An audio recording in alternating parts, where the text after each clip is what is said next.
তালাশে আপনার কি আপনার দর্শক কিভাবে আসলে দেখতে পারবেন? আসলে আজকে আমাদের তালাশ ছবির একদমই শেষের দিকে শুটিং। এটি ক্লিওপেট্রা ফিল্মস ব্যানারে আসবে। আর এই ছবি পরিচালক হচ্ছে সৈকত নাসির ভাই। আমার অত্যন্ত পছন্দের একজন বড় ভাই আমি বলবো, কারণ এত ভালো একজন নির্মাতা, নিঃসন্দেহে খুব গুণী একজন নির্মাতা। আর আরেকটি জিনিস, যেটা তালাশের গল্পটাই আসলে দুর্দান্ত, কারণ এত সুন্দর একটি গল্প এখানে যে আমি কাজ করছি বা এরকম একটি গল্প পাওয়াও কিন্তু একটা, আমার মনে হয় যে একটা ফরচুনের ব্যাপার। সো সেদিক থেকে আমি বলবো খুব সুন্দর গল্পের একটি ছবি হচ্ছে তালাশ। আর এটা ভেরি রিসেন্ট আসলে রিলিজ দেওয়ার প্ল্যানিং চলছে। ইনশাল্লাহ নভেম্বরের মিডলে বা শেষের দিকে এটা রিলিজ হবে। রিলিজ ডেটটা খুব শীঘ্রই আমরা জানিয়ে দেবো। একটু ডিটেইলি জানতে চাই, তালাশ, আমি যদি প্রশ্নটা আরেকবার ঘুরিয়ে করি, যে তালাশ আসলে কেন দেখতে আসবেন দর্শক প্রেক্ষাগৃহে? এটা তো কেন প্রশ্নটা আসলে হলে গিয়েই আসলে মানুষকে উদ্ঘাটন করতে হবে।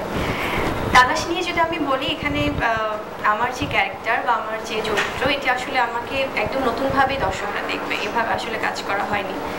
আর এখানে আমার বিপরীতে আছেন আদর আজাদ, খুবই ভালো একজন অভিনেতা। আমি ওনার সাথে এটাই প্রথম কাজ, এবং এতটা ডেডিকেটেড কাজের প্রতি, এত সিনসিয়ার আর ভীষণ কেয়ারিং একজন কোঅ্যাক্টরের সাথে আসলে ডিসকাস করে কথা বলা, মানে একটা যে কোনো একটা সিন নিয়ে আলোচনা করা এবং ওভারঅল কী হচ্ছে সব কিছু মিলে না আসলে ভেরি পোটেনশিয়াল। আমার মনে হয় যে হি উইল ডু মানে সো গুড ইন ফিউচার।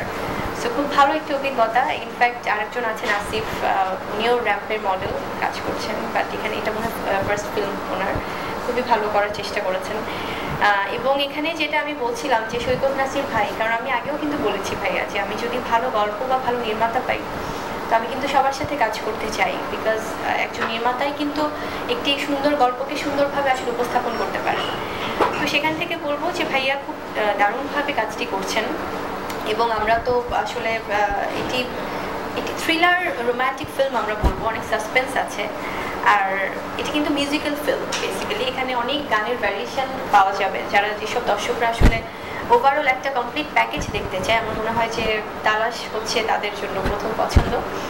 আর আরেকটি কথা বলছিলাম, যেটা সৈকত ভাই তো আসলে শুধুমাত্রই ডিরেকশনেই যে আছেন তা নয়, একটা স্ক্রিপ্ট কেমন হচ্ছে, সেটা ডায়লগ কেমন হবে এবং টেকনিক্যাল দিকগুলো উনি লুক আফটার করছেন। মানে ওভারঅল একটা, আমি বলবো যে সব দিক থেকে আসলে উনি সেই লুক আফটারটা করছেন বলে আমার মনে হয় যে আমরা সবাই কাজ করে খুব কমফোর্টেবল আর ভীষণ রেসপেক্ট দিয়ে কাজ করেন সৈকত ভাই। কারণ ওনার সাথে আমি এর আগেও একটি কাজ করেছি ছবিতে, সেটি হচ্ছে ক্যাসিনো নামের একটি ফিল্ম। এটি একদমই রেডি, অনেক তাড়াতাড়ি আসলে অনেক আগেই রিলিজ হয়ে যেত, বাট করোনার কারণে তো আসলে মুক্তি পেতে একটু সময় লাগছে, বাট রিসেন্ট রিলিজ হবে। তো ওভারঅল আসলে অভিজ্ঞতা খুব ভালো। আর একটা বিষয় আপনি যেহেতু বলেই ফেলেছেন, আমার প্রশ্নটা পরে ছিল, আমি একটু আগেই করে ফেলতে চাই, সেটা হলো আপনার যাত্রা শুরু ক্যারিয়ার যদি আমরা বলি যে চলচ্চিত্রের যাত্রা শুরু আপনার কিং খান হলিউড সুপারস্টারের বিপরীত, তো তার বাহিরে আপনাদের দুজনকে কিন্তু দর্শক খুব ভালোভাবেই গ্রহণ করেছেন এবং রাতারাতি বলা যায়, আমরা যেটা পত্রিকার ভাষায় লিখি, রাতারাতি আপনি জনপ্রিয়তা পেয়েছেন, তারপর খ্যাতি পেয়েছেন। তো সেই দিক থেকে বেরিয়ে এসে সাকিবের বাইরে কিন্তু আপনাকে অনেকগুলো নায়কের সাথে কাজ করতে দেখছি আমরা। এটা আসলে কেন? আপনি কি আপনার সহশিল্পী বাছায় নতুনত্ব আমদানির কারণটা আসলে কি?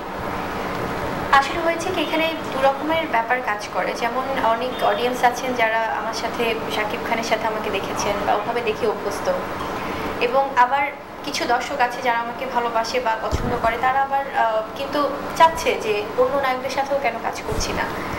তো এগুলো হয় কি, এটা হবে। আর একজন শিল্পী হিসেবে আমার মনে হয় যে সবার সাথেই কাজ করা উচিত।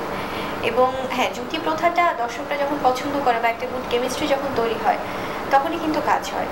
কিন্তু আমি বরাবরই বলেছি যে ভালো নির্মাতা, ভালো গল্প হলে আমার আমি কমফোর্টেবল উইথ এভরিওয়ান।